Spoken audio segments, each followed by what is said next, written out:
Hey everyone, welcome back. If you've been obsessively refreshing your Amazon Prime feed waiting for House of David Season 3, I've got some exciting news that's going to make your day. Today we're diving deep into everything we know about the third and final season, what's coming, when it's arriving, and what could be next for David's story beyond Season 3. Let's get into it. Before we look ahead, let's do a quick rewind on that Season 2 finale because, honestly, it hit differently.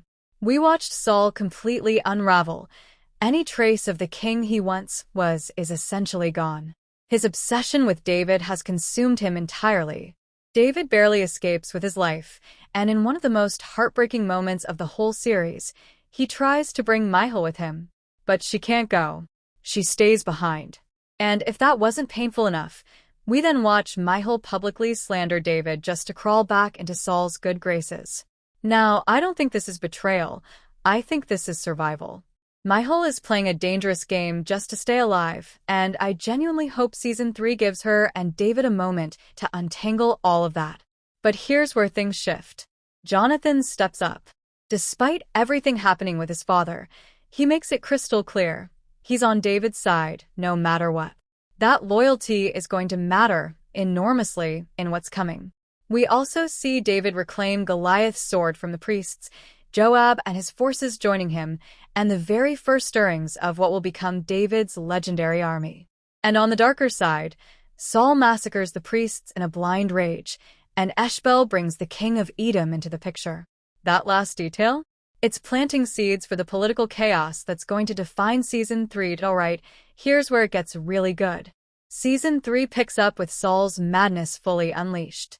His hunt for David becomes all-consuming, and David, always 3 steps ahead, moves his family to Moab for their protection before retreating to the caves of Adullam.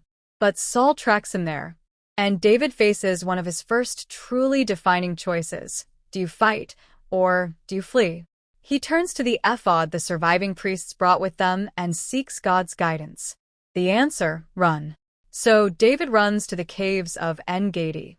And this is where we get what might be the most powerful scene in the entire series. Saul enters a cave searching for David, not knowing David is right there in the shadows. David could end it all in that single moment. Instead, he silently cuts a piece of Saul's robe and lets him walk out alive. When Saul steps into the light and sees that piece of fabric missing, it dawns on him. David had him. And he chose mercy. David's own words explain it perfectly. I will not lift my hand against my Lord, for he is the Lord's anointed. That's not weakness. That's a completely different kind of strength. But David's story isn't just about mercy. There's plenty of action too. He heads to Paran, where he meets and marries Abigail. He encounters Saul again in the wilderness of Ziph and forgives him a second time. Then, making one of his boldest strategic moves, David seeks refuge among the Philistines. Their king grants him the city of Ziklag, and from there, David begins building something real. Victories stacking up, territory expanding, his legend growing. Meanwhile, in the north, the Philistines go to war with Saul. And Saul, hollowed out by years of madness and poor decisions, simply cannot hold. His armies collapse. The Philistines chase him all the way to Mount Gilboa, and that's where Saul meets his end. And in that same war, in one of the season's most gutting moments, Jonathan falls too. The man who never abandoned his father, even when his father didn't deserve that loyalty. Gone. David's grief over Jonathan is going to be something to witness. But the season doesn't end in mourning. It ends in destiny. Saul's son Eshbal claims the throne, and David goes to war with him. And at the end of that war, at just 30 years old, David is crowned king of Israel. The shepherd boy from Bethlehem made it. Now the big question: when does Season 3 actually drop? Season 3 hasn't been officially greenlit yet, but here's the thing. The signals are very encouraging. Wonder Project, the studio behind the series, is clearly committed to finishing David's story. Creator John Irwin has openly said there is far more of David's life worth telling, which, by the way, strongly hints at potential spin-offs or follow-up projects covering his years as king. Right now, Wonder Project's attention is on the old stories, Moses, which just got its first trailer and is set for a spring release.